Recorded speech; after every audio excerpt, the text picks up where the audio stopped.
का ये चौकीदार पूरी तरह से चौकन्ना है। 15 लाख रुपए हर बैंक अकाउंट में, 2 करोड़ युवाओं को रोजगार। आप घर घर में जाके असलियत बताएं।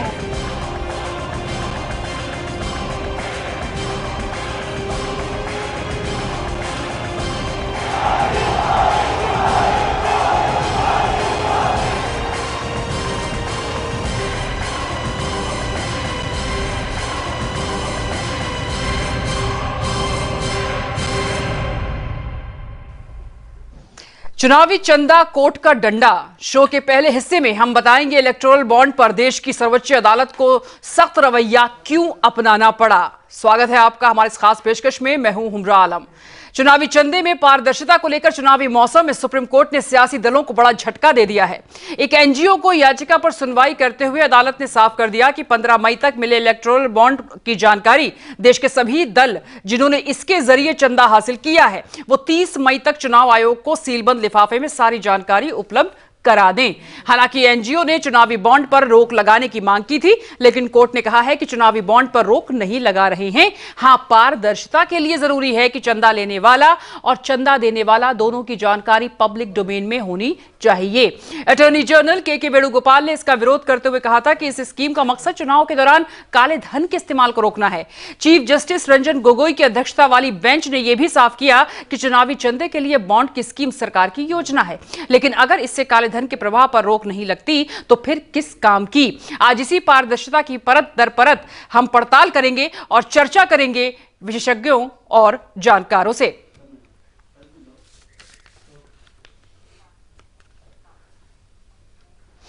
चुनावी चंदा कोर्ट का डंडा कार्यक्रम में चर्चा करने के लिए हमारे साथ खास मेहमान मौजूद हैं पैनल में। सबसे पहले हम परिचय कराते हैं मेहमानों का। AK मिश्रा राजनीतिक विश्लेषक हमारे साथ मौजूद हैं, साथ ही अनुज आत्रे नेता कांग्रेस, प्रदीप भटनागर नेता बीजेपी, मनोज यादव नेता सपा। चलिए, तो कुछ खास मेहमानों का इंट्रोडक्शन हमने आपको करवा दिया। आप सभी का बहुत बहुत स्वागत है। और AK मिश्रा जी से मैं शुरुआत करूंगी। मिश्रा जी, ये कितना जरूरी था? देखिए उमरा, मैं आपको बताऊं, ये बहुत जरूरी था। और सारी सरकारें जो हमेशा इस चीज को लेकर रोती रहती है ना कि पैसों के प्रवाह को गलत तरीके से जितने भी लोग कमाते हैं या कोई भी ऑर्गेनाइजेशन हो रोका जाए, चाहे एनजीओ हो चाहे कोई मतलब आप राष्ट्रीय पार्टी या राज्य स्तर की पार्टी हो। कुछ डाटा मैं आपको दूंगा। आप देखिए, अभी कुछ दिन पहले इस पे बहुत बवाल मचा था। रीजनल पार्टियां ऐसी रही हैं जिनके अंदर चुनावी चंदे में उनकी इनकम में 600% की ग्रोथ हुई। अता पता कुछ नहीं। आप उनसे पूछ लीजिए कैसे हुई, तो सोर्स या उसका जरिया या प्रोसेस भी नहीं बता पाते हैं। बीजेपी का आप देखिए, इतना मल्टीफोल्ड ग्रोथ हुआ। कांग्रेस का भी हुआ है 600%, 300%, इस तरीके की इनकी ग्रोथ होती है। जरूरी इसलिए है, अगर आपको देश को मजबूत बनाना है ना, तो मैं इन नेताओं से और पार्टियों से बोलना चाहता हूं, जरा ये मंत्र तो बताइए कि आप लोगों की जो पॉलिटिकल पार्टियों की वेल्थ है, कौन सा मैनेजमेंट का मंत्र है कि एक साल में 300%, 600% का ग्रोथ होता है। आईआईटी और एमबीए वगैरह के इंस्टीट्यूट में जरा लड़कों को पढ़वाया जाए। हमारे देश की भी जीडीपी जो है 300%, 400%, अभी 6%, 7% पर एनम के हिसाब से चल रही है। 3 टाइम्स इसका कर दीजिए, 14-15% हो जाए, भारत विश्व गुरु बन जाए। जी, एडीआर की आपने रिपोर्ट देखी होगी कि 36% तो ठीक है, ज्ञात सोर्स का मालूम चलता है, लेकिन 53% तो पता ही नहीं है। और इसमें सबसे टॉप पर अगर पार्टी है तो वो सत्तारूढ़ पार्टी नजर आती है। देखिए, मैं आपको बताऊं उमरा, इसमें सत्तारूढ़ और जो सत्ता के बाहर है किसी को भी बख्शने की जरूरत नहीं है। रीजन ये है कि अगर कोई नियम या कानून बन रहा है, उसमें लूप होल ये लोग ऐसे रखते हैं ना, मैं बोलता हूं आप बॉन्ड के ही थ्रू कर दीजिए। आप पार्टियों की इनकम पे कोई टैक्स नहीं है, पार्टियों की इनकम पे कोई ऐसी डंडा लेके कोई खड़ा नहीं हो सकता है कि जी आप मुझे बताइए। ये तो सुप्रीम कोर्ट में केस चल गया। जो चीजें एक छोटा सा जो शॉपकीपर हमारे यहाँ होता है, उसके लिए जितना स्ट्रिक्ट ये लोग हैं कि एक एक पैसे का हिसाब दो, पैसा कहां से आया कहां गया। अपने राजनेताओं के लिए, अपने पार्टियों के लिए फंड फ्लो, ये इन सब चीजों की जानकारी देने के लिए ये सारे नियम कानून ये लोग अपने ऊपर क्यों नहीं लगाते? बिल्कुल, यहाँ पर ये देखिए अपनी सुविधा के अनुसार किस तरह से बदलाव किया जाता है। प्रफुल्ल बख्शी डिफेंस एक्सपर्ट भी मेरे साथ मौजूद हैं। प्रफुल्ल जी, आपका भी बहुत बहुत स्वागत है और चर्चा में हम आपको यहाँ पर शामिल करेंगे। लेकिन उससे पहले मैं सरकार ने जो बदलाव, अभी मौजूदा सरकार ने जो बदलाव किए वो बता देते हैं। वो मुख्य 3 बिंदु हैं। अब राजनीतिक पार्टियां विदेशी चंदा ले सकती हैं। कोई भी कंपनी कितनी भी रकम किसी भी राजनीतिक पार्टी को चंदे के रूप में दे सकती है। कोई भी व्यक्ति या कंपनी गुप्त रूप से चुनावी बॉन्ड के जरिए किसी पार्टी को चंदा दे सकती है। बेनामी चंदे की रकम 20,000 से घटाकर 2,000 कर दी गई। मिश्रा जी देखिए, ये तीनों पॉइंट जो हमरा वहां पे ट्रस्ट था, 2013 की बात करें, कांग्रेस के जमाने में वो ट्रस्ट था। नहीं, मैं आपको बताता हूं। देखिए है क्या, एक अनपढ़ आदमी को भी अगर ये 3 लाइनें आप बता दें, सिंपल सा इसका मतलब जाता है। जो थोड़े बहुत हाथ बंधे थे ना, वो भी खोल दिए हैं। भैया देना है, आप आओ, खुल के दो, इस तरीके से नहीं, इस तरीके से दो, इस तरीके से नहीं, इस तरीके से। मुझे ये लग रहा है ना कि पूरे देश की इकोनॉमी जो कहीं पे भी इनकम हो, ले आकर के आप ब्लैक को व्हाइट, व्हाइट को ब्लैक करना है तो आप पॉलिटिकल पार्टियों को डोनेशन दे दीजिए। ये सीधे सीधे इनका लक्ष्य ये दिखता है कि कैसे करके फंड को मैनेज किया जाए, ज्यादा से ज्यादा फंड लिया जाए। एक तरफ तो इलेक्शन कमीशन लगाता है कि जी इससे ज्यादा आप खर्च नहीं करेंगे, खर्च पे रिस्ट्रिक्शन है, तो चंदे पे रिस्ट्रिक्शन क्यों नहीं लग रहा है? सुप्रीम कोर्ट लगाया कोई कानून, खर्चे पर रिस्ट्रिक्शन लगा रहा है इलेक्शन कमीशन। फिर काले धन की बात होती है, काले धन की के वेणुगोपाल कोर्ट में कहते हैं कि फिलहाल हस्तक्षेप ना करें, मतलब कोर्ट से अपील उन्होंने की थी और इसको चुनाव तक चलने दिया जाए। हाँ। और काले धन को लेकर एक बड़ा कदम है। तो मैं बीजेपी के पास जाना चाहूंगी, प्रदीप भट्टागर जी। तो आप मेरे पास आ रहे थे। प्रदीप जी जी,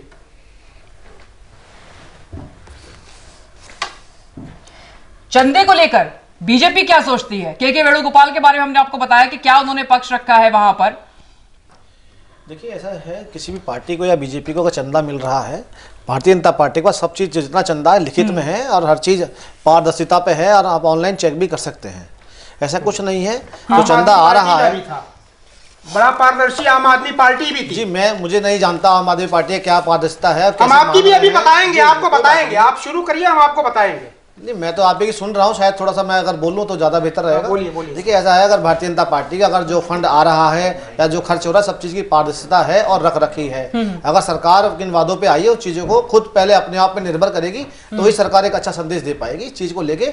बाकी आजकल जो हमारे विपक्षी कहते हैं कि इतना बड़ा हमने जो कार्यालय बनाया, वो भी सब पारदर्शिता है, पैसा कैसे आया, कैसे लगाया, कहाँ जमीन कैसे दी, ये भी सब चीज़ें सबके सामने है। ऐसा कुछ नहीं है। तो चंदा को ये क्यों कहना पड़ा? ऐसा है, चंदा किस तरीके से आ रहा है जी, चंदा कैसे दिखा रहे हैं आप। हाँ। कुछ पार्टियों ने इस चीज को, पारदर्शिता को दूर रखा। इसमें आपने पारदर्शिता निभाई, आप ये कहना चाह रहे हैं? नहीं, निभाई क्यों नहीं निभाई, पूरी तरह पूरी कोशिश की गई, निभाई गई। अनुज जी देखिए, जिस पार्टी ने पारदर्शिता निभाने की बात करती है, आज देश की सबसे अगर रईस पार्टी कोई है तो वो भारतीय जनता पार्टी है। और वो कब बनी है? वो पार्टी सबसे रईस इस देश की पार्टी बनी है 2017 के बाद से। आपको याद दिलाना चाहूंगा 2017 में एक ऐसा क्या कारनामा हुआ था। 2016 के अंत में नोटबंदी का एक फैसला प्रधानमंत्री जी द्वारा आया था। उसके बाद से न जाने ऐसा क्या, ये जो इन्होंने एक जादू की छड़ी घुमाई है हमारे जादूगर प्रधानमंत्री जी ने, कि भारतीय जनता पार्टी को लगातार पैसा की वर्षा इनके पास होने लगी। ना जाने कहां कहां से पैसा आने लगा। ये तो कानून में बदलाव इन्होंने किया कि आप पैसा दीजिए, अपनी आइडेंटिटी बताने की कोई आवश्यकता नहीं है। कोई अपनी हम तो इस पक्ष में नहीं थे ना, हमने इस प्रकार का कानून। आपने एक ट्रस्ट बनाया था, इसका जिक्र भी हम कर रहे थे। मैं बता रहा हूं, आज ये जो आप जिस एडीआर का आज जिक्र हो रहा है, जो एसोसिएशन ऑफ डेमोक्रेटिक रिफॉर्म्स की जो एक एनजीओ है जो सुप्रीम कोर्ट पहुंची है, उन्होंने भी सुप्रीम कोर्ट में यही बात कही है कि भारतीय जनता पार्टी एक रिचेस्ट पार्टी है। 1034 करोड़ रुपए का इनका सालाना जिनकी आमदनी हो, तो सोचिए कि ये पार्टी आखिर अचानक ऐसा क्या हो गया कि सत्ता में आते इनको इतना पैसा मिलने लगा कि आज तक इतिहास में किसी दल को इतना पैसा नहीं मिला। 20-20 हजार रुपए के ये जो पोल बॉन्ड्स थे, उसमें सबसे ज्यादा अगर किसी के दल, पूरे देश की सारे राष्ट्रीय दल या क्षेत्रीय दल एक तरफ मिला लीजिए और भारतीय जनता पार्टी को एक तरफ कर दीजिए, तो भी 12 गुना पैसा जो है भारतीय जनता पार्टी के पास है। ये इतिहास में पहली बार हुआ, ये आपका कहना है? ये पोल बॉन्ड्स जो हैं, 20,000 के जो पोल बॉन्ड्स हैं, उनके सबसे ज्यादा पैसा अगर किसी के पास है, मैं थोड़े से आंकड़े आपको पेश करना चाहूंगा। आपके पास अरुण जी, प्रफुल्ल जी, 210 करोड़ के भारतीय जनता पार्टी के पास आए पोल बॉन्ड्स के, हमारे पास तो केवल 11 करोड़ रुपए। इस फंडिंग को कैसे देखते हैं? ये जो फंडिंग का पूरा चक्कर है, ये जो ट्रांसपेरेंसी का पूरा चक्कर है, जिसपे कोर्ट ने आज सख्ती भी की है, मेरे से कह रहे हैं जी। देखिए, जो सबसे पहली बात यह है कि डेमोक्रेसी में अगर ये कार्यक्रम चलता रहा तो ये हमारी डेमोक्रेटिक वैल्यूज को डाउन करने की वाली बात है और देश की सिक्योरिटी को डाउन करने वाली बात है, इकोनॉमिक सिक्योरिटी को। जब तक आप एक नियम नहीं बनाएंगे कि आपके पास पैसा कहां से आ रहा है, उसका पूरा ब्यौरा होगा, और जिसने आपको पैसा दिया है उसके पास पैसा कहां से आए उसका पूरा ब्यौरा होगा, और आपने ये पैसा कैसे खर्च किया इसकी पूरी ऑडिटिंग होगी। जब तक ये नहीं होगी, ये डेमोक्रेसी नहीं है। और इसके लिए अगर ये तो वही है कि बनाना रिपब्लिक बन रही है और उसके बाद में कोई भी आ जाए, जैसे साउथ अमेरिका में मिलिट्री स्टेट्स होती हैं, हर एक कर्नल आके कूट कर देता है, यही तो तरीका होता है, बिल्कुल यही तो पैसा आता है, उसी तरीके से होता है। तो जब तक ये कार्यक्रम बंद नहीं होगा, मैं बड़े दुख के साथ कहता हूं हमारे देश में डेमोक्रेसी दूर दूर तक नहीं आएगी। ठीक है, सपा नेता मनोज यादव मेरे साथ मौजूद हैं। मनोज जी, आप क्या कहना चाहेंगे इस फंडिंग को लेकर जो आज सुप्रीम कोर्ट का फैसला आया है? देखिए, निश्चित तौर पे इस बात को समझना पड़ेगा उमरा जी कि क्या 5 सालों में इन सारे नियमों पे बातचीत की गई, बहुत सारी बात की गई है, और मुझे हर वो सेंटेंस याद है जो प्रधानमंत्री जी इस तरह की बातें कहते थे, इन तमाम सारी पार्टियों ने बहुत सारा पैसा जमा कर रखा है, बहुत है 70 सालों का। तो सिर्फ बीजेपी के लिए मनोज जी नहीं कहा है कोर्ट ने, सभी दलों के लिए कहा है। सभी दलों के पास चंदा आता है ना, ये तो मानेंगे। 2016 में जब नोटबंदी हुई तो नोटबंदी के दौरान हम बचने वाले लोग नहीं है कि हम किसी चीज से कन्नी काट के बढ़ जाएं, हम पूरी बात कहेंगे। 2016 में जब नोटबंदी हुई उस दौरान, और जैसा हमारे कांग्रेस के साथी ने कहा कि वो फेयर एंड लवली स्कीम जो आई थी, राहुल गांधी जी ने नाम भी दिया था कि कहां से आप लाए उसका कोई मतलब नहीं, बस आओ पैसा दो चले जाओ। तो उस वक्त वो दौर था, समय था, आपको राजनीतिक दलों के बारे में भी तमाम सारी चीजें ओके कर लेनी चाहिए थी, खैर उनकी इच्छा शक्ति नहीं थी। आज माननीय सुप्रीम कोर्ट ने जो भी वक्तव्य दिया है उसका सभी राजनीतिक दलों को स्वागत करना चाहिए, और अपने वो एक हमारी कहावत है हमारे उत्तर प्रदेश में, अपना सेठा और अपना जो कागज है उसको मजबूत रखो, सेठा तख्ती, जिससे कि किसी तरीके की दिक्कत ना हो। निश्चित तौर पे राजनीतिक दलों का पैसा कहीं किसी अलमारी में, तिजोरी में नहीं रखा होता है, वो सारा पैसा बैंकों में होता है। सरकार जब चाहे, चुनाव आयोग जब चाहे स्विस बैंक की बात करा सकती है, किसी तरीके का कोई मंतव्य नहीं, लेकिन कोई कानून बनना चाहिए, कोई बात होनी चाहिए। अच्छा। जैसा चल रहा है वैसा सब चला रहे। ठीक है मनोज जी, आपने अपनी बात रखी है, और इस बीच जो वकील कुछ अपनी राय दे रहे हैं और जानकारी जो दे रहे हैं वो भी हमें सुनना चाहिए कि सुप्रीम कोर्ट में आज क्या हुआ है इस फैसले के दौरान। सुप्रीम कोर्ट में ने इलेक्टोरल बॉन्ड्स के मामले में एक महत्वपूर्ण फैसला दिया है। उन्होंने बोला है कि जिन जिन पार्टियों को ये इलेक्टोरल बॉन्ड मिले हैं, जिनको कि गोपनीय माना जाता था और गोपनीय रखने के लिए ये इलेक्टोरल बॉन्ड बनाए गए हैं, उसमें उन्होंने बोला है कि हर पार्टी को कम से कम इलेक्शन कमीशन को बताना होगा 30 मई से पहले कि अभी तक जो इलेक्टोरल बॉन्ड उनको मिले वो किसने दिए, जिससे कि उसकी गोपनीयता कम से कम इलेक्शन कमीशन के पास खत्म हो जाए। अब और दूसरा उन्होंने आदेश ये दिया है कि ज़्यादा से ज़्यादा ये जनवरी, मार्च और इस इलेक्शन से पहले 50 दिन तक इलेक्टोरल बॉन्ड जारी किए जा सकते थे, उसको बढ़ाकर उन्होंने 55 दिन कर दिया है। इसमें 5 दिन उनको काटने पड़ेंगे। है उनको जिन्होंने वो दिया है डोनर के पर्टिकुलर्स, उनको इलेक्शन कमीशन को एक सील्ड बंद लिफाफे में देने होंगे, और क्योंकि ये आखिरी जो टाइम है बॉन्ड देने का, बॉन्ड खरीदने का, वो 15 मई है। उन्होंने कहा है 30 मई तक हर पॉलिटिकल पार्टी को अपने बॉन्ड्स का ब्यौरा कि किसने उनको दिया है ये इलेक्शन कमीशन को देना पड़ेगा। इलेक्शन कमीशन उसे अपने पास रखेगा और फिर आगे तारीख लगेगी जब फाइनल पूरा फैसला होगा। इलेक्टोरल बॉन्ड्स बन गया है भाजपा का इलेक्टोरल भ्रष्टाचार। सुप्रीम कोर्ट ने मोदी सरकार को लगा दिया है एक और झटका। इलेक्टोरल बॉन्ड्स से चोरी छुपे धन कमाने का भाजपा का खेल है अब अटका। जो भी सुप्रीम कोर्ट का आदेश होता है उसका पालन होता है, पालन होना भी चाहिए। जहां तक बड़ा विषय है इलेक्टोरल बॉन्ड्स को लेके, उसमें सरकार अपना पक्ष रख रही है, सबको अपना अधिकार है वो अपना पक्ष रखे, और अंतिम निर्णय जो भी सुप्रीम कोर्ट सुनाएगी वो सबके ऊपर लागू होगा। तो ये इलेक्टोरल बॉन्ड जो है मिश्रा जी, ये बीजेपी की शुरुआत थी और कहीं ना कहीं उन्हीं के लिए अब ये थोड़ा सा मामला वैसा हो गया पेचीदा। ये इन्होंने किया था, लेकिन देखिए हमारा सवाल यहाँ पे ये नहीं है। मैं सारी राजनीतिक पार्टियों को बोलता हूँ, और अभी समाजवादी पार्टी के जो हमारे मित्र हैं यादव जी बोल रहे थे, आप शुरू से देखिए अब तक, तरीका कुछ भी हो सकता है, कहने का मतलब तरीका कुछ भी हो, चाहे बॉन्ड हो, चाहे जो हो, चाहे कैश में हो। इलेक्टोरल बॉन्ड तो केवल अगर पाई चार्ट बनाएंगे ना कि इनको फंडिंग कहां से होती है, उस पाई चार्ट में एक बड़ा छोटा सा हिस्सा है। बाकी के तरीकों को भी अगर आप देखिए, मैं बोलना यह चाहता हूं कि डेमोक्रेसी में होता क्या है, सरकार और पब्लिक के बीच में एक रिलेशन होता है, ट्रांसपेरेंसी वही मेंटेन की जाती है। सरकार ये एक्सपेक्ट करती है, हमारे प्रधानमंत्री माननीय मोदी जी बोलते हैं कि पाई पाई का हिसाब लूंगा, लेकिन पाई पाई का हिसाब ये नहीं देंगे, यानी सारे नेता इनसे कोई हिसाब ना ले। एक ठेले वाला अगर टैक्स ना भरे तो वो राज्य के हिसाब से चोरी में आता है, उसके लिए दंड का प्राविधान है। अगर वो कोई चीज छुपा ले, जेल जाने की उसकी नौबत आ जाती है। बड़े सिंपल उसके लिए जो है आईटी की नोटिस आ जाती है।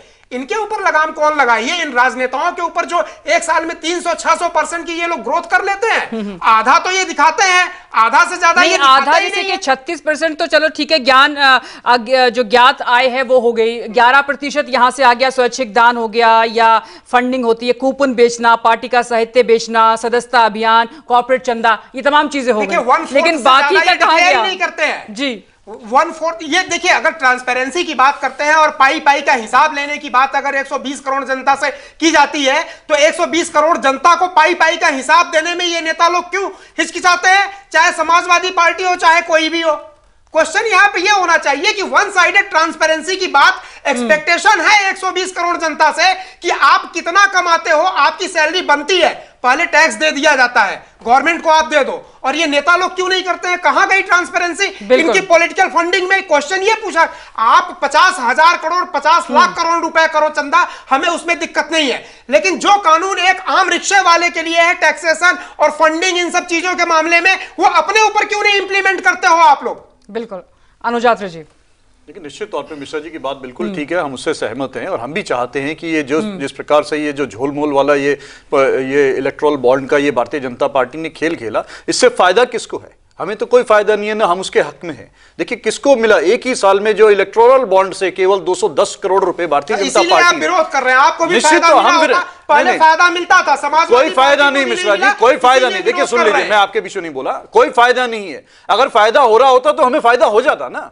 हमें फायदा ना था, ना है, ना होगा, ना हमें लेना है। हम तो कहते हैं ट्रांसपेरेंसी होनी चाहिए। आज आप उस पार्टी पे भी उंगली उठा रहे हैं, जब आज हम लोग इस फायदा नहीं ले रहे तो भी आप हमसे प्रश्न पूछ रहे हैं। जो लोग सीधे तौर पे 200 करोड़ 900 करोड़ रुपए एक साल में ले रहे हैं, 1100 करोड़ रुपए का लिया है। अरे मिश्रा जी देखिए, हवा में लट नहीं चलाना चाहिए, केवल आरोप लगाने के लिए आरोप लगाया। पढ़े लिखे आप बहुत समझदार एक एनालिस्ट हैं, तो आपसे अपेक्षा करते हैं कि आप पारदर्शिता देखिए आप स्वतंत्र आरोप लगाने के लिए, लेकिन आरोप में दम तो हो। जब जहां कुछ किया नहीं कांग्रेस में, उसमें भी आप अगर कांग्रेस पे आरोप लगाएंगे, बात बोलिए, मैं बोलता हूं, आप बोलिए। ठीक है प्रदीप भटनागर जी। 1100 करोड़ रुपए भारतीय जनता पार्टी अपना 5 स्टार का दफ्तर बना लेती है दिल्ली में, उनसे कोई हिसाब किताब नहीं पूछा जाता है कहां से पैसा आया। एक साल में 990 करोड़ 970 करोड़ एक साल में 2017-18 में 2018-19 में इनके पास पैसा आ रहा है। ये कहां से पैसा आ रहा है? कोई अकाउंटेबिलिटी नहीं है। ठीक है, बॉन्ड से लेकर के 200 प्रदीप भटनागर जी एक जल्दी से व्यू दीजिए, फिर मैं बिल्कुल दूसरे मुद्दे पर जाऊंगा। 20,000 करोड़ रुपए इनके पास रिजर्व पड़ा है भारतीय जनता पार्टी के पास, जो चुनाव में फंड का सिस्टम है। हमारे यहाँ अगर शुरुआत की गई तो नमो ऐप के जरिए हमने अपने जितने भी लाखों करोड़ों कार्यकर्ता हैं उनसे चीजें निवेदन करा कि आप 5 रुपए से लेके और 1,000 रुपए तक आप नमो ऐप के जरिए आप भारतीय जनता पार्टी को फंड दे सकते हैं, अपना अनुदान दे सकते हैं। आप अगर देखेंगे अगर पिछले जाके तो आप कहीं दूध के धुले नहीं है। जितना करप्शन और करप्ट आप लोग रहे हैं उतना कोई नहीं रहा है। बिल्कुल कहता रहा हूँ, आप बता रहा हूँ मैं सरकार हमारी है, बिल्कुल है, मगर आपका जो चिट्ठा काला है आत्रे जी, आप उसे ना बोलिए। आपके प्रदेशों के अंदर आपके नेता शराब से लाखों करोड़ रुपए इकट्ठे कर रहे हैं, आप उसे भी मानेंगे नहीं। आपके पास सबूत क्यों नहीं? आप बिल्कुल बता रहा हूँ ना मैं आपके, क्यों नहीं आपने देश में आपने शराब और विभिन्न तरीकों से जैसे फंड इकट्ठा कर रहे हैं चुनाव के लिए, सब कुछ आगाज पता है। मैं यहाँ पर एक बात कहना चाहूंगी, आप लोग रहे यहाँ पर एक बात कहना चाहूंगी, ये भी जनता को पता है। विदेशी फंडिंग को लेकर भी मिश्रा जी, क्या विदेशी फंडिंग पर भी रोक लग सकती है जो सुप्रीम कोर्ट का शर्त है? और क्या विदेशी फंडिंग जो हो रही है, क्या उससे जो हमारी पॉलिसीज हैं उसमें इंटरफेरेंस बाहर की कंट्रीज का नहीं बढ़ेगा? क्या वो इफेक्ट नहीं होगा? ये जरूर हमें बताएं यहाँ पर। हुमरा देखिए, मैं आपको एकदम देखिए क्या है, चूंकि बीजेपी की गवर्नमेंट है, मैं इसीलिए बोलता हूं कोई दूध का धुला नहीं है। अभी हम पास्ट की उनकी 210 करोड़ बीजेपी, कांग्रेस को 5 करोड़ रुपए, बाकी दलों को 7 करोड़ रुपए हासिल हुए हैं। ये पूरा एक रिपोर्ट है। आपको बताता हूं, मैं आपको ये बताता हूं, विदेशी फंडिंग को रोकने के लिए हमारे प्रधानमंत्री जी ने एनजीओ वगैरह के ऊपर कितनी चीजें इन्होंने सख्ती बरती कि भाई आप फंडिंग लो लेकिन बताओ, ट्रांसपेरेंट रहो। मेरा सवाल एक ही है, आप कितना भी चंदा लो, चाहे वो एनजीओ ले, चाहे कोई फॉरेन का फंड आए यहाँ पे कंपनी के रूप में आए, इन्वेस्टमेंट के रूप में आए, हर चीज के लिए ट्रांसपेरेंसी है। तो एक पंथ एक प्रधान या एक देश दो विधान नहीं चलेगा।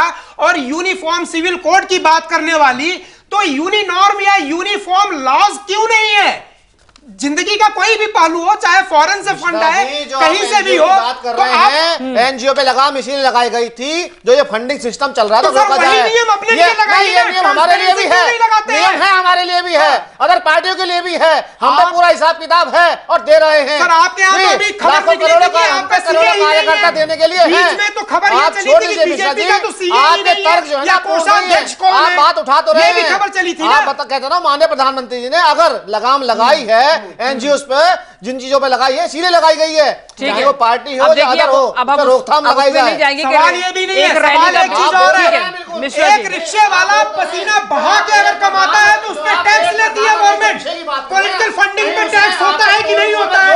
आप मुझे ये बताइए, पॉलिटिकल फंडिंग पे टैक्स लगता है कि नहीं लगता है? पहले मुझे ये बताइए। चलिए अब एक ब्रेक का टाइम हो चुका है। मिश्रा जी, एक ब्रेक का टाइम हो चुका है, छोटा सा यहाँ पर ब्रेक ले रहे हैं, एक बार फिर से हम हाजिर होते हैं। 30 मई से पहले कि अभी तक जो इलेक्टोरल बॉन्ड उनको मिले वो किसने दिए, जिससे कि उसकी गोपनीयता कम से कम इलेक्शन कमीशन के पास खत्म हो जाए।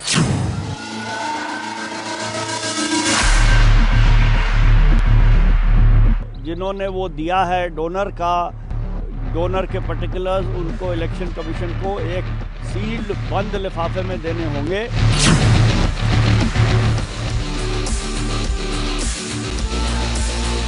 ये बीजेपी बॉन्ड है। आप इलेक्ट्रल बॉन्ड के फ्लो का ग्राफ बनाइए, आपको साफ पता चल जाएगा क्यों छुपाया जाए कि माननीय शीर्ष न्यायालय इस पर ऐसा एक सख्त संदेश दे कि इलेक्ट्रल बॉन्ड की आड़ में जो लोग खेल खेल रहे हैं ना, उनका खेल उजागर हो जाए।